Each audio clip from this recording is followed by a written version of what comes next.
अस्सलाम वालेकुम। अब से कोई 2-3 घंटे पहले फॉर्मर प्राइम मिनिस्टर पाकिस्तान जनाब इमरान खान साहब ने खैबर घुमन को, जो ARY न्यूज़ के अब नए ब्यूरो चीफ हैं, उन्होंने एक इंटरव्यू दिया जिसका बेसिक उन्वान या हेडलाइन उसमें से ये निकली कि इमरान खान साहब ये कहते हैं कि बहुत जल्दी इस हुकूमत को एक बड़ी सरप्राइज़ देने वाले हैं, एक हैरानगी देने वाले हैं। और उनसे जब ये सवाल पूछा गया खैबर घुमन साहब से कि ये हैरानगी क्या हो सकती है, सरप्राइज़ क्या हो सकता है, तो खैबर घुमन साहब का ये कहना था कि सरप्राइज़ तो सरप्राइज़ होता है। ताहम एक तौक़ुफ़ के बाद उन्होंने उसकी एक्सप्लेनेशन की दी कि वो ये समझते हैं कि इमरान खान साहब एक ऐसी स्ट्रेटजी पे काम कर रहे हैं जिसका लीगल कंपोनेंट भी है, जिसके पॉलिटिकल कंपोनेंट भी हैं। आपको याद होगा कि संडे को, इतवार को, जब मैंने former prime minister Imran Khan साहब का बनी गाला में एक तकरीबन 40 मिनट का इंटरव्यू किया, तो एक से ज़्यादा दफ़ा मैंने उनसे पूछा कि आपका सबसे बड़ा चैलेंज ना सिर्फ सेंटर में है बल्कि पंजाब में है, जहाँ हमज़ा शहबाज की एक माइनॉरिटी हुकूमत है जिसने अब कैबिनेट बना ली है और कोई आपकी लीगल या पॉलिटिकल स्ट्रेटजी जो है वो सामने नहीं आ रही है। इमरान खान साहब ने इसका कोई डायरेक्ट जवाब नहीं दिया और उन्होंने आगे पीछे कर दी बातें। ये एक तरीका होता है जब आप किसी चीज़ के ऊपर कमेंट नहीं करना चाहते। इसका हरगिज़ मतलब ये नहीं है कि इमरान खान साहब के पास पंजाब के हवाले से परेशानी नहीं है, वो उनके लिए चैलेंज नहीं है या उनके पास कोई हिकमत अमली नहीं है। इससे यही पता चलता है कि वो अपने पॉइंट्स, अपने कार्ड्स जो हैं वो इस वक्त सामने नहीं लाना चाहते हैं। जो स्ट्रेटजी आप देख रहे हैं तहरीक इंसाफ की, वो स्ट्रेटजी जो है उसमें यह है कि आपने हुकूमत को मसलसल एक्सपोज करना है, हुकूमत को फ्रस्ट्रेट करना है, उसका जो तज़ाद और कॉन्ट्रडिक्शन है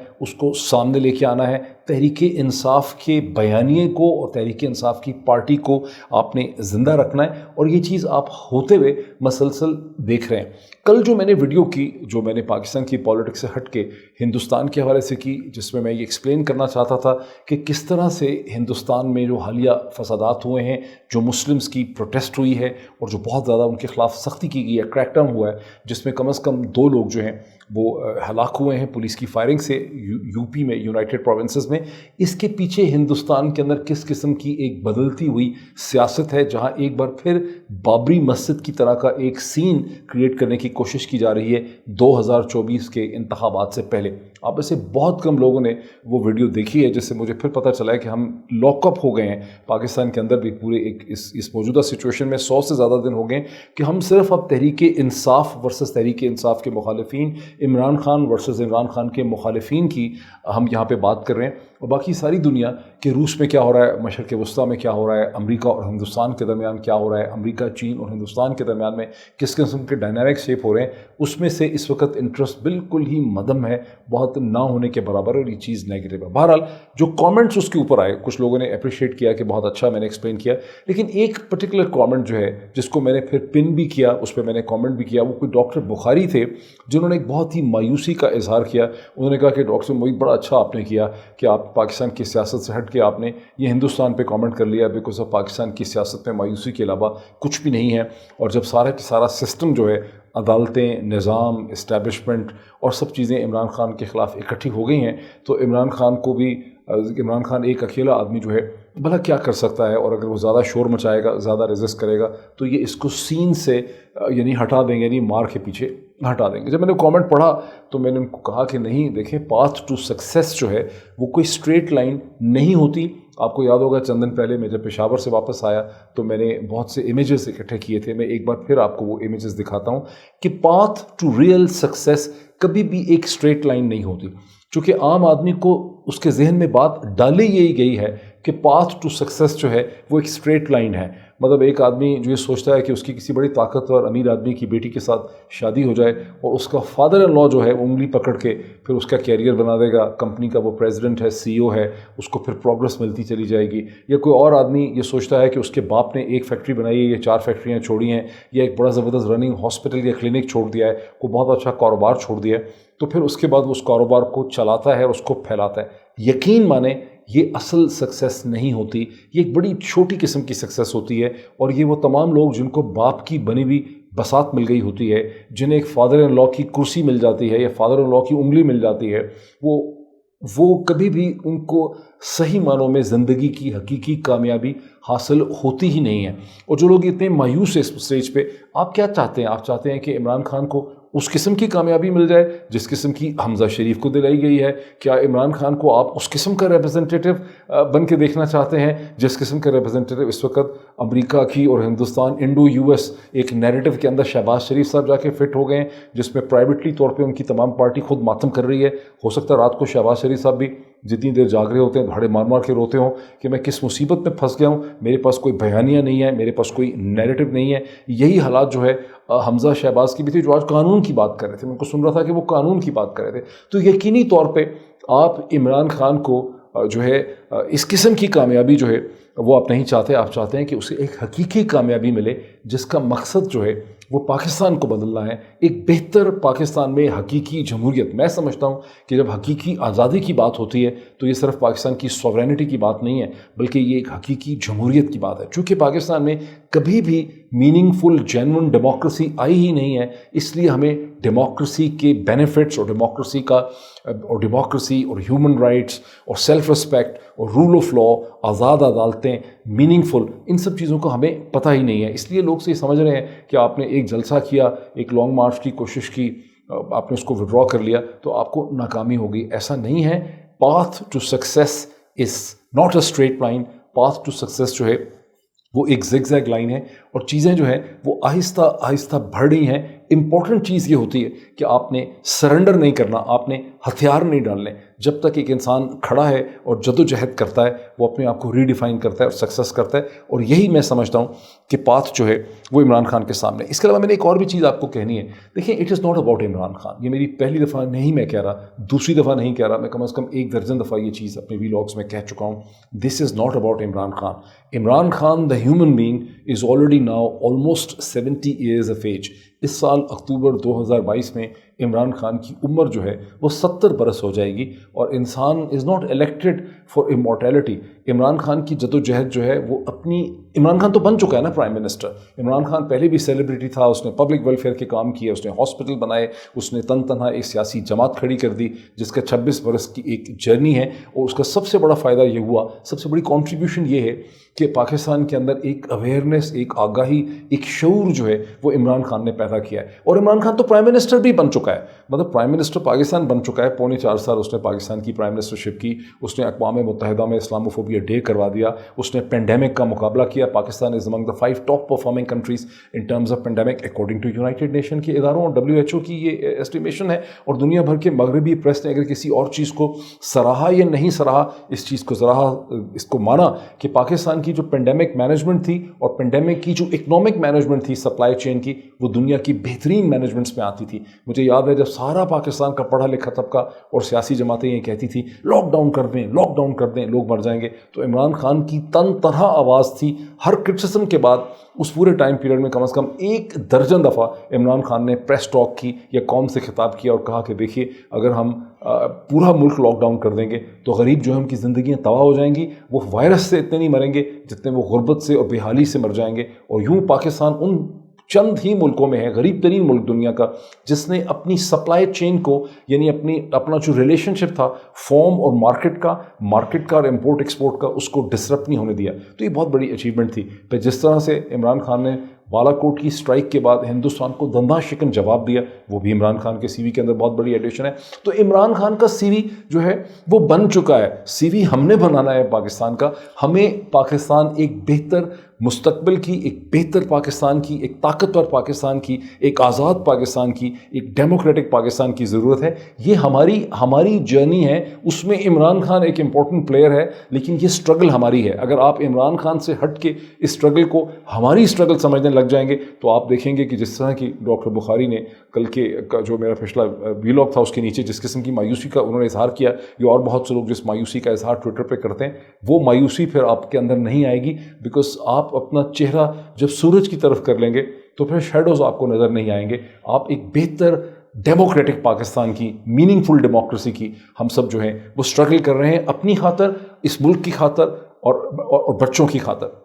مجھے ایک اسلام کی ہسٹری میں سے ایک بہت امپورٹنٹ انسپریشنل چیز یاد آتی ہے، کوٹ یاد آتا ہے، واقعہ آتا ہے جب حضور محمد صلی اللہ علیہ وآلہ وسلم میں پیس بی اپون ہم، پروفٹ آف اسلام، ان کی رحلت ہوئی تو حضرت ابو بکر جو اسلام کے پہلے خلیفہ تھے، جب وہ نکلے اس حجرے سے تو انہوں نے ایک مختصر تقریر کی، وہ آپ کو نیٹ پہ بھی مل جائے گی، جس میں انہوں نے کہا کہ اگر تم یقین رکھتے تھے، اگر تم اسلام لائے تھے صرف محمد کے اندر، یہ ایگزیکٹ کوٹ سن کے نہیں ہے، میں اس کو آسان تشریح میں کہہ رہا ہوں کہ اگر تم یقین صرف رکھتے تھے محمد کے اندر میں پیس بی اپون ہم، تو پھر محمد اس دنیا میں نہیں رہے ہیں، لیکن God is alive, God is for ever. تو ہماری جو اسٹرگل ہے وہ پاکستان کی خاطر ہے، یہ صرف عمران خان کی خاطر نہیں ہے۔ عمران خان ایک انسان ہے، وہ آج ہوگا، وہ کل نہیں ہو سکتا۔ ہمیں ایک میننگ فل ڈیموکریسی چاہیے۔ عمران خان نے اس راستے پہ آپ کو چڑھا دیا ہے، اس راستے پہ آپ کو چلنا ہے، اور اس میں سے مختلف طریقے جو ہیں وہ نکالنے ہیں آپ نے۔ اب میں سمجھتا ہوں کہ اس وقت جو بہت بڑا ایک اسٹرگل ہے تحریک انصاف کے سامنے، جو ایکچوئل بجٹ تو ہو ہی جائے گا پنجاب کا، یہاں تو ایک ریزسٹنس دی جا رہی ہے، ڈیسپریٹ کیا جا رہا ہے، حمزہ کو ہیوملیٹ کیا جا رہا ہے، ایمبیرس کیا جا رہا ہے، کچھ شرائط جو ہیں وہاں پہ منوائی جا رہی ہیں، جو کہ پرویز الہی کہتے ہیں کہ جی آپ انسپیکٹر جنرل پولیس IGP کو اور ہوم سیکرٹری جو ہیں ان کو یہاں لائیں تاکہ وہ ہمیں ایکسپلین کریں کہ 24 اور 25 کی رات کو کیا ہوا تھا، پنجاب کی اسمبلی کے اندر جو وائلنس ہوئی تھی وہ کس طرح سے ہوئی تھی، اور ہم کوئی ان کی بےزتی نہیں کریں گے۔ اور جو IGP ہیں اور ہوم سیکرٹری ہیں، چونکہ وہی رن کر رہے ہیں صوبے کو، آپ یہ بھی اندازہ لگا لیں کہ حمزہ شہباز تو ایک اسٹیبلشمنٹ کے اور بیوروکریسی کے ریپرزنٹیٹیو کی حیثیت سے پنجاب کو رن کر رہے ہیں۔ تو IGP اور ہوم سیکرٹری اب تک تو، جب تک میرا لاسٹ آدھا گھنٹہ پہلے تک تو وہ اسمبلی میں آنے کو تیار نہیں تھے، اور حمزہ ان کو اسمبلی میں لا نہیں پا رہے، حالانکہ ایز چیف منسٹر حمزہ خود پنجاب کی اسمبلی میں موجود ہیں، لیکن IGP اور ہوم سیکرٹری جو ہیں ان کی بات مان ہی نہیں رہے۔ لیکن اس کے قطع نظر بجٹ تو الٹیمیٹلی ہو ہی جائے گا، آج کل ہو جائے گا، پرسوں ہو جائے گا، اور بجٹ کو تو ہونا ہی ہے۔ ظاہر ہے کہ پنجاب کے ریسورسز کے سگنیچرز ہونے ہیں، آفیشیل فنڈز جو ہیں ان کی ڈسپرسمنٹس ہونی ہیں، تو بجٹ رک نہیں سکتا۔ جو چیز اصل چیلنج ہے وہ جولائی کے وسط میں ہونے والے وہ بائی الیکشن ہیں، جہاں 20 جو منحرف اراکین ڈیفیکٹر ہیں اور جو سو کالڈ لوٹے ہیں، ان کی سیٹوں اور کانسٹیچوئنسیز پہ الیکشن ہونے ہیں، جہاں پہ PML نے یہ تہیہ کیا ہوا ہے کہ جی ہم 14-15 سیٹیں جیت کے دکھائیں گے، اور وہ گیم چینجر ہوگا جب ہم میڈیا کی مدد سے دنیا میں ثابت کر دیں گے کہ دیکھیں ہم کتنے پاپولر ہیں۔ تحریک انصاف کا چیلنج یہ ہے کہ وہ ان کو یہ ڈرامہ نہ کرنے دیں، اور یہ ڈرامہ نہ کرنے کے لیے تحریک انصاف کو ایک بہت بڑی انٹلیکچوئل، لاجسٹیکل، اسٹریٹجک پلاننگ کرنے کی ضرورت ہے۔ وہ پلاننگ کے میں نے ابھی تک کوئی خد و خال دیکھے نہیں ہیں، اور یہ تو تحریک انصاف کی ذمہ داری ہے، عمران خان کی ذمہ داری ہے، لیکن میں چند چیزیں آپ کے سامنے رکھتا ہوں۔ دیکھیے، اگر ہر حلقے میں، چونکہ 20 حلقے ہیں، اگر ہر کانسٹیچوئنسی حلقے میں 250 کے قریب پولنگ اسٹیشن ہوں، پنجاب میں 200 سے 300 پولنگ اسٹیشنز ہوتے ہیں، تو اس کا مطلب ہے، جو میں نے رف میتھ کیا ہے، کہ کم از کم جو ہے اگر 250 پولنگ اسٹیشنز ہوں، اور تو تقریباً اس کو آپ ملٹیپلائی کر دیں تو آپ کو کوئی تقریباً 25,000 سے، اور اگر ہر پولنگ اسٹیشن کے اندر تحریک انصاف صرف 5 پولنگ ایجنٹ ٹرینڈ پیدا کرتی ہے، کھڑے کرتی ہے، تو اس کو کم از کم 25,000 پولنگ ایجنٹ چاہیے، اور اگر 10 کرتی ہے تو اس کو 50,000 چاہیے۔ ہو سکتا ہے میرا میتھ غلط ہو، لیکن یہ اس وقت میرا میتھ ہے۔ اور یہ جو 50,000، اس میں آدمی بھی ہوں گے، عورتیں بھی ہوں گی، بیسکلی لڑکے لڑکیاں ہوں گے، ارلی ینگ آدمی عورتیں ہوں گے، اور یہ ٹرینڈ ہوں گے، ان کو بیسکلی پتہ ہوگا، ان میں سے ہر ایک کے پاس اچھا ایک موبائل فون ہوگا جس کے ذریعے پکچرز بنائی جا سکیں، امیجز کھینچی جا سکیں، ان کو بیک اپ ہوگا، ان کا نہ صرف مین اسٹریم میڈیا سے تعلق ہوگا بلکہ ان کا تعلق جو ہے، اور میڈیا میں بڑی ہنگر ہوتی ہے خبروں کی، خاص کر کے جب سنسیشنل خبریں ان کو ملتی ہیں، پھر ان کے پیچھے ایک سوشل میڈیا ٹیم ہوگی جو مسلسل فیس بک پہ، ٹویٹر پہ، یوٹیوب پہ مختلف ویڈیوز بنائے گی، وہاں سے کرے گی۔ اچھا، یہ بھی کریں گے کہ یہ اسنیپ پولز کر سکتے ہیں، یعنی جب لوگ ووٹ ڈال کے نکلیں گے تو یہ وہاں پہ سنیپ پول شروع کر دیں گے۔ سنیپ پول پورے امریکہ میں اور برطانیہ، پورے یورپ میں ہوتے ہیں، یعنی جیسے جیسے لوگ اپنا ووٹ ڈال کے نکلیں گے، PTI کی ٹیم ایک سنیپ پول کر کے ایشو کر دے گی کہ کتنا پرسنٹیج ووٹ اس پولنگ اسٹیشن سے ان کو ملا ہے، کتنا جو ہے وہ PMLN کو ملا ہے۔ یہ سنیپ پولز اگر 100% ایکوریٹ نہیں ہوتے تو یہ پکچر کو پیش کرتے ہیں۔ پھر ایک بہت امپورٹنٹ چیز ہے کہ یہ جو 20 حلقے ہیں، یہاں پر ابھی سے تحریک انصاف کو چاہیے کہ جا کے سروے کرنے شروع کر دیں، اور یہ ساری خبر لے کر، ابھی تو لوگوں کو پاکستان میں پتہ ہی نہیں ہے، آپ کو پتہ ہے کتنے حلقے ہیں، کون سے حلقے ہیں؟ یہ 20 حلقے ہیں، تو یہ 20 حلقے کون سے ہیں، یہ کس جگہ پہ ہیں، اس کی ڈیموگرافی کیا ہے، یہ علاقہ کیا ہے، اس کی لوکیشن کیا ہے، یہاں پولنگ اسٹیشن کتنے ہیں، یہاں رجسٹرڈ ووٹر کتنا ہے، یہاں آدمی आदमी रजिस्टर्ड कितने हैं, औरतें कितनी हैं, उनकी एज प्रोफाइल कितनी है, कितने उनमें से ऐसे हैं जिनकी उम्र 18 बरस से लेकर 25 बरस में है, कितने वोटर्स की उम्र जो है वो 25 बरस से 30 बरस में है, 30 से 35 बरस में है,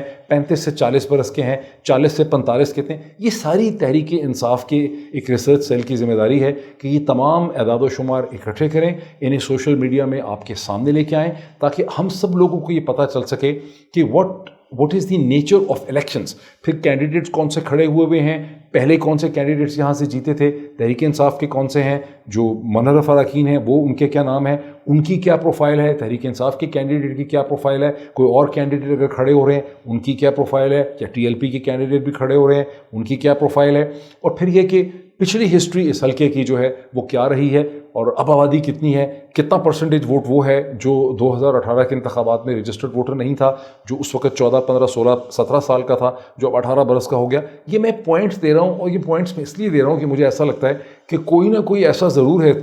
PTI का रिसर्चर इमरान खान का जो मेरे वीलॉग्स देखता है, बिकॉज बहुत से आइडियाज़ जो इन वीलॉग्स में मैंने क्रिएट किए कि इमरान खान साहब को चाहिए कि लॉयर्स को रोबस्ट एंगेजमेंट करें, ट्रेड यूनियंस की एंगेजमेंट करें, किसानों की एंगेजमेंट करें, मज़दूरों की एंगेजमेंट करें। आप देख रहे हैं कि वो सारी की सारी एंगेजमेंट्स जो हैं वो खान साहब कर रहे हैं, क्योंकि मेरी उनसे इस हवाले से बिल्कुल बात नहीं हुई। इसका मतलब है कि ये यूट्यूब और ये जो हमारा वीलॉग है ये आइडियाज़ जो है वो जनरेट करता है। अब आ जाते हैं पंजाब की सूरत हाल के ऊपर। पंजाब की जो सूरत हाल है वो बहुत ही दिलचस्प है। 48 घंटे से हमेशा ही पंजाब में ऐसा हुआ है, लेकिन मुझे पंजाब की सूरत हाल देख के उर्दू के मशहूर मुसन्निफ, ऑथर, नावल निगार, जो हिस्टोरिकल बहुत रोमांटिसाइज हिस्टोरियोग्राफी उन्होंने की है, नसीम हिजाज़ी। आप में से बहुत से लोगों ने नसीम हिजाज़ी के नावल पढ़े होंगे। मैंने नसीम हिजाज़ी के सारे ही नावल, उनके सारे वर्क्स पढ़े हैं। इनफैक्ट ये